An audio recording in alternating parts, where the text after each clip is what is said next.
ప్రస్తుతం మనతో పాటు ప్రముఖ ఆధ్యాత్మికవేత్త ఆస్ట్రోన్యూమరాలజిస్ట్ జయప్రద గారు మనతో ఉన్నారు. మేడంతో మాట్లాడేద్దాం. నమస్కారం మేడం. నమస్తే అమ్మ. శ్రీ మాత్రే నమః. నక్షత్రాల సిరీస్ లో భాగంగా ఈ రోజు మనం రేవతి నక్షత్రం గురించి మాట్లాడదాం. ఏంటి నక్షత్రం యొక్క ప్రత్యేకతలు, మరి ఈ నక్షత్రంలో జన్మించిన వారి జీవితం పుట్టిన దగ్గర నుంచి మరణించే వరకు ఏ విధంగా ఉంటుందంటారు, వీళ్ళు ఎలాంటి జాగ్రత్తలు తీసుకోవాలి లైఫ్ లో కూడా? రేవతి నక్షత్రానికి అధిపతి బుధుడు. ఈ నక్షత్రం ఉండే రాశి ఏదైతుందో మీనరాశి. ఇది ఆల్మోస్ట్ ఈ నక్షత్రంలో ఈ రాశి తత్వం ఎలా ఉంటుందంటే మోక్షస్థానం అంటారు దీన్ని మొత్తం. ఈ నక్షత్రంలో పుట్టడం అంటే ఒక విధంగా వీళ్ళు అదృష్టం అని చెప్పాల్సి. పూర్వజన్మలో వీళ్ళు చేసుకున్న ప్రారంభ కర్మ ఎక్కువగా ఉండి ఈ జన్మలో కొంత కష్టాలు బాగా ఎక్కువగా అనుభవించి ఉంటారు. దాన్ని మనం స్ట్రగుల్స్ అని చెప్పి అంటుంటాం కదా, ఛాలెంజెస్. నేనైతే దాన్ని ఛాలెంజెస్ అంటాను. ఎందుకంటే ఒక్కొక్క ఛాలెంజెస్ మీరు వెతుక్కుంటూ వెళ్ళండి, మీకు అది ఖచ్చితంగా మంచి దారి దొరుకుతుందని చెప్పేసి. కానీ ఇప్పుడు వాళ్ళందరూ ఏంటంటే మాకు కష్టాలు కష్టాలు కష్టాలు మాట్లాడుతుంటారు. ఇది వీళ్ళకి కష్టాలు ఉండవు. ప్రతిదాన్ని ఒక్కొక్క విషయాన్ని వీళ్ళు ఫైన్ ట్యూన్ చేసుకుని వెళ్ళాలి జీవితాన్ని. ఈ రేవతి నక్షత్రం వాళ్ళకి ఎప్పుడు కొన్ని ఏంటంటే ఫైన్ ట్యూనింగ్ ఎక్కువ ఉంటుంది. కొంతమందికి గత జన్మలో వీళ్ళు అనుభవించేది తక్కువ ఉంది, ఈ జన్మలో బాగా ఎక్కువ అనుభవించాలని ఉందనుకోండి, 100% వీళ్ళు ప్రమాణంగా బాగుంటారు. ఒక గత జన్మలో వీళ్ళు బాగా ఇబ్బంది పెట్టారు, మనుషుల్ని బాధ పెట్టారు. ఈ జన్మలో వీళ్ళకి అందరూ ఎదురొచ్చే మనుషులు అందరూ కూడా వీళ్ళు కష్టపడతారు, బాధపడతారు. చాలా మంది మోసపోయాం అంటుంటారు కదా, మేము ఎక్కువగా మోసపోతుంటామండి అనేసి. ఆ మోసపోవడానికి కారణం ఏంటంటే వీళ్ళు చేసుకున్న ప్రారంభ కర్మ ఏదైతే ఉందో అప్పుడు మోసం చేయడమో నమ్మించి వాళ్ళని ఏదో చేయించడం వల్ల వీళ్ళు అదే అనుభవించాలన్నమాట. వీళ్ళకి రుణ బాధ ఎక్కువగా ఉంటుంది. రుణం వల్ల వచ్చే ఇబ్బందులు ఎక్కువగా ఉంటాయి. సో రుణ బాధ అంటే అప్పులేనే కాదు, పూర్వజన్మ గత జన్మలో చేసుకున్న రుణం ఏదైతే ఉందో ఆ రుణం వీళ్ళకి ఒక రూపంగా మారుతుంది. అది జనరల్గా ఏంటంటే డబ్బు రాకపోవడం, కొంతమందికి ఏ పని చేసినా అదృష్టం కలిసి రాకపోవడం, ఇవి కూడా వీళ్ళకి బాధగా వస్తాయి. మనం బాకీ అని అంటాం కదా, ఆ బాకీ అనేది బాధ వీళ్ళకి ఎక్కువగా ఉంటుంది. ఎందుకంటే ఇది మోక్ష స్థానంలో ఉన్న కనుక నక్షత్రం కూడా రేవతి నక్షత్రం అంటే పితృదేవతలకు అనుగ్రహం ఉన్న నక్షత్రం అన్నమాట. పితృదేవతల్ని దారి చూపిస్తుంది, తీసుకెళ్తుంటుంది అంట ఆవిడ, ఆ రేవతి నక్షత్రం ఆవిడ. సో అందుకని ఈ నక్షత్రాలలో పుట్టిన వాళ్ళందరూ కూడా అమ్మాయిలాగా అబ్బాయిలు కూడా మాట్లాడగలరు, పనులు చేయగలరు. అలాగే అబ్బాయిలు అమ్మాయిలాగా మాట్లాడగలరు, పనులు చేయగలరు. రెండు కాంబినేషన్స్ నడుస్తాయి. అంటే మిమిక్రీ ఆర్టిస్ట్ అనుకోండి, వాళ్ళకి వాయిస్ ఫీమేల్ వాయిస్ వస్తుంది, మేల్ వాయిస్ కూడా వస్తుంది ఈ రేవతి నక్షత్రం వాళ్ళకి. అలాగే అబ్బాయికైనా అమ్మాయికైనా, అమ్మాయి కూడా male voice and female voice కూడా చేయగలుగుతుంది. ఆ కాంబినేషన్ వాళ్ళకి జరుగుతుంది అనమాట. వీళ్ళకి ఒక్కరికి జరుగుతుంది, మిగతా అందరి నక్షత్రాలు జరగవు, ఓన్లీ ఈ నక్షత్రానికి మాత్రమే అదృష్టం ఉంది. సో వాళ్ళు ట్రై చేస్తే ఖచ్చితంగా వాళ్ళకి అవకాశాలు వస్తాయి. దీనికి మళ్ళీ వాళ్ళకి లగ్నానికి సంబంధించిన గ్రహాలు, గ్రహస్థితి ఈ మంది అన్ని చూసుకోవాలి. ఓన్లీ నక్షత్రం ఉంది కదా నాకు రాలేదు వాయిస్ అంటే కాదు. చాలా మందికి లగ్నం సరిగా పడకపోతే అబ్బాయిలకి ఫీమేల్ వాయిస్ ఉంటుంది ఈ రేవతి నక్షత్రంలో. వాయిస్ మాట్లాడితే చిన్న వాళ్ళలాగా మాట్లాడుతున్నారు అని అనిపిస్తుంది, లేదా పెద్ద ఏజ్ ఉన్న వాళ్ళగా ముసలి వాళ్ళ అనిపిస్తుంది వాయిస్ కూడా. ఈ డిఫరెన్సెస్ కనిపిస్తాయి అన్నమాట మనకి. ఇది వీళ్ళకున్న క్యారెక్టరిస్టిక్స్. ఇంకొకటి క్యారెక్టర్స్ వైజ్ తీసుకుంటే చాలా నిజాయితీ, నీతి, న్యాయంగా వెళ్ళాలనుకుంటారు ప్రతి. కానీ వీళ్ళు దొరికేవన్నీ కూడా ఆపోజిటివ్. వీళ్ళు నిజం చెప్తే నమ్మరు, అబద్ధం చెప్తే ఈజీగా నమ్మేస్తారు. సో వీళ్ళు దాన్ని ఫిక్స్ అవ్వలేక, దాంతో ట్రావెల్ చేయలేక మళ్ళీ మానసిక సంఘర్షణ వీళ్ళకి ఎక్కువ జరుగుతుంటుంది. అందువల్ల వీళ్ళకి చాలా విషయాల్లో వెనకబడి ఉండడానికి కారణం ఇది రీజన్. లగ్నం బ్రహ్మాండంగా ఉంటే మంచి విద్వాంసులు, వేదాంతాలు, శాస్త్రాలు, శాస్త్రీయ పాండిత్యము ఇవన్నీ ఉన్నవాళ్ళు రేవతి నక్షత్రం వాళ్ళే. తర్వాత ఒక వేద పండితుడుగా ఒక వేదాన్ని విశ్లేషణ చేసి చెప్పేవాళ్ళు కూడా రేవతి నక్షత్రమే.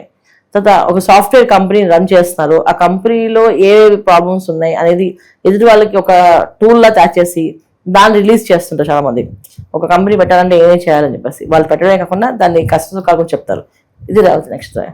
సో వీళ్ళు ఒక గుడ్ టీచర్స్ కూడా మనకి రేవతి నక్షత్రం వాళ్ళు ఉంటారు అనమాట. ఏ విషయమైనా చెప్పాలి అంటే వీళ్ళతో చెప్పించుకోవాలి. ఎందుకంటే వీళ్ళంత వివరంగా ఓపికగా ఎదుటి వాళ్ళకి అర్థమయ్యే విధంగా చెప్పగలుగుతారు. అందువల్ల గుడ్ టీచర్స్ కూడా అనొచ్చు వాళ్ళకి. కాకపోతే వీళ్ళకి జాతకంలో ఎప్పుడు కూడా ఏంటంటే అదృష్టం అనేది కాస్త ఇబ్బంది పెట్టే వస్తుంది, తొందరగా వచ్చేది. అది వీళ్ళకున్న పెద్ద డ్రాబ్యాక్ అనమాట. కష్టపడడానికి ప్రతిఫలం ఉంటుందంటారు, లేదంటే పక్క వాళ్ళు చోరీ చేసే అవకాశం ఉంటుందంటారు? లేదు, కష్టపడడానికి ఫలితఫలం అనేది చాలా తక్కువ ఉంటుంది వీళ్ళకి. జీవితంలో ఒక 40 ఏళ్ళ వరకు వీళ్ళు బాగా కష్టపడతారు. 40 ఏళ్ళ తర్వాత వాళ్ళ జీవితంలో ఒక స్థిరత్వం అనేది వస్తుంది రేవతి నక్షత్రం వాళ్ళకి. చిన్నప్పటి నుంచి ఫేస్ చేస్తూనే ఉంటారు. కొంతమందికి అదృష్ట యోగం ఏంటంటే బుధుడు బాగుంటే, అంటే వీళ్ళు బుధ మహాదశతో పుడతారు. రేవతి నక్షత్రం బుధుడు అధిపతి కనుక బుధ మహాదశతో పుడతారు. బుధుడు బాగుంటే చదువు అంత బ్రహ్మాండం సాగుతుంది. తర్వాత వచ్చే కేతు మహాదశ, అది కూడా కేతు కూడా బాగుంటే దాని పరంగా కూడా నాలెడ్జ్ బాగా గెయిన్ చేయగలుగుతారు, బ్రహ్మాండంగా ఉంటుంది. శుక్రుడు మహాదశ, శుక్రుడు ఖచ్చితంగా జాతకానికి లగ్నానికి యోగకారకుడు మీనరాశి వాళ్ళకి. అదే మీన లగ్నం అయింది అనుకోండి, శుక్రుడు ఒక 20 ఏళ్ళ జాతక దశ వీళ్ళకి హ్యాపీగా ఉంటుంది. సరే 36 ఏళ్ళ వరకు వీళ్ళ జీవితంలో భార్య పిల్లలు ఇవన్నీ వచ్చేస్తాయి. 36 నుంచి మళ్ళీ వీళ్ళు ఫేస్ చేయాలి కష్టాలు. ఎందుకంటే ఇక్కడ రవి బాగాలేకపోయినా, చంద్రుడు బాగాలేకపోయినా, వీళ్ళ మళ్ళీ కుజుడు బాగాలేకపోయినా కష్టపడాల్సి వస్తుంది. అందుకే జీవితంలో రేవతి నక్షత్రం వాళ్ళకి మొదటి ప్రారంభమైనా బాగుంటుంది, లేకపోతే చివరిదైనా బాగుంటుంది. అంటే ప్రారంభం బాగుంటుంటే బుధుడు బాగుంటుంది ఖచ్చితంగా. బుధుడు బాగుంటే ప్రారంభం బాగుంటుంటాయి. బుధుడు బాగాలేదు ఇక వీళ్ళ ప్రారంభం పోయినట్టే. చాలా మంది చిన్నప్పుడు బాగా కష్టపడిపోయి ఇప్పుడే నీ జీవితంలో ఏదో ఒక స్థిరపడ్డా అని చెప్తారు. కొంతమందికి సంతానం వచ్చి వాళ్ళు అంటే వీళ్ళ జాతకంలో యోగమే ఉండదు, అదృష్టమే ఉండదు. కొన్ని నక్షత్రాలకి ఒక 4-5 గ్రహాలు బాగాలేపోయాయి అనుకోండి, లైఫ్ మొత్తం పాడైపోయినట్టే. సో రేవతికి ఎక్కువ పడతాయి అలాంటి ప్రాబ్లమ్స్. అప్పుడు ఏంటంటే ఒక 50 ఏళ్ళకి కానీ వాళ్ళ లైఫ్ సెటిల్మెంట్ ఉండదు. ఎలా కష్టమో నష్టమో ఎవరి దగ్గరైనా చేసి అలా అలవాట్లేదు వీళ్ళకి, కష్టపడతారు, ఎలాంటి వర్క్ ఏం చేస్తారు అనమాట. ఇలాంటి పని చేసుకుంటూ పిల్లల్ని ఒక సెటిల్మెంట్ చేసి పిల్లల వల్ల వీళ్ళు హ్యాపీగా ఉంటారు. ఇది జరుగుతాయి వీళ్ళకి. ఇన్వెస్ట్మెంట్స్ పరంగా ఏమన్నా సలహాలు సూచనలు ఇస్తారా వీళ్ళకి? ఏదన్నా ఖచ్చితంగా వాళ్ళ సలహాలు పక్క వాళ్ళ పనికి వస్తే వాళ్ళకి పనికిరావు.